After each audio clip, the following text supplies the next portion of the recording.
नमस्कार।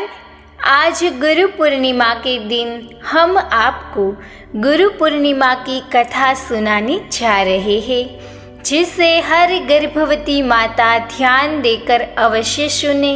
शिशु में आध्यात्मिकता के गुण उतरेंगे। हिंदू संस्कृति में गुरु या शिक्षक को हमेशा भगवान के समान मानते हैं। गुरु पूर्णिमा को हम व्यास पूर्णिमा से भी जानते हैं। हमारे गुरुओं के प्रति आज के दिन हमें आभार व्यक्त करना चाहिए, गुरुओं का प्रणाम करना चाहिए।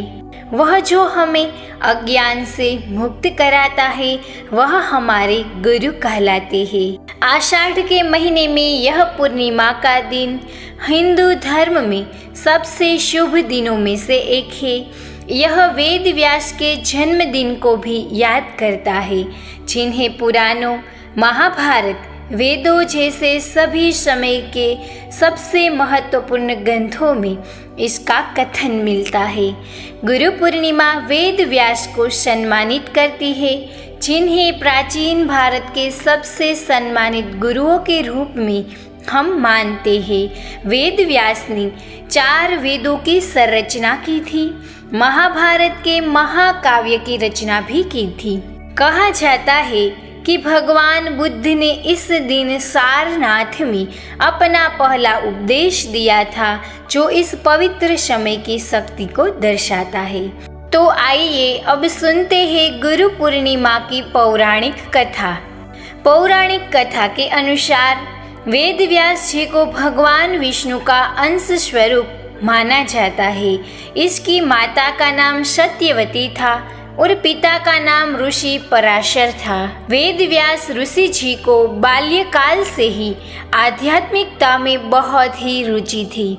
इसके फलस्वरूप इन्होंने अपनी माता पिता से प्रभु दर्शन की इच्छा प्रकट की और वन में जाकर तपस्या करने की अनुमति मांगी, लेकिन उनकी माता ने वेद व्यास ऋषि जी की इच्छा को ठुकरा दिया और मना कर दिया। तब उन्होंने हठ कर लिया, जिसके बाद माता ने वन में जाने की आज्ञा दे दी। उस समय वेद व्यास ऋषि जी के माता ने उनसे कहा कि जब गुरु का स्मरण आए तब घर वापस लौट आना। इसके बाद वेद व्यास जी तपस्या हेतु वन चले गए और वन में जाकर कठिन तपस्या की। इसके पुण्य प्रताप से वेद व्यास को संस्कृत भाषा में प्रवीणता हासिल हुई।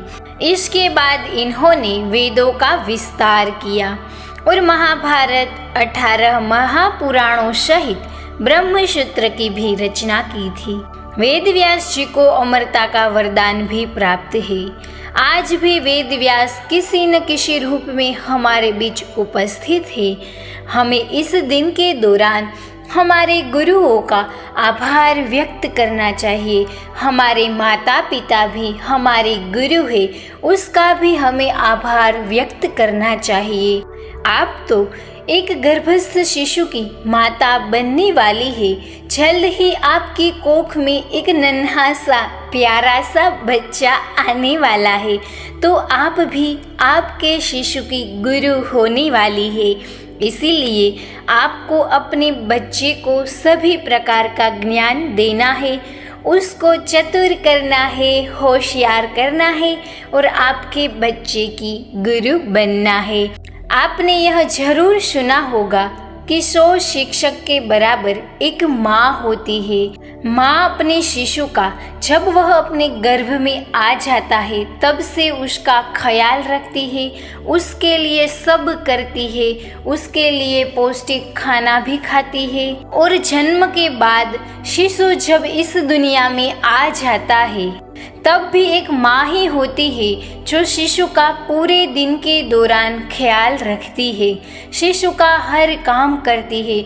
उसको खिलाना, उसको सुलाना, उसका उठने से लेकर सोने तक का सभी बातों का एक माँ ही ध्यान रखती है।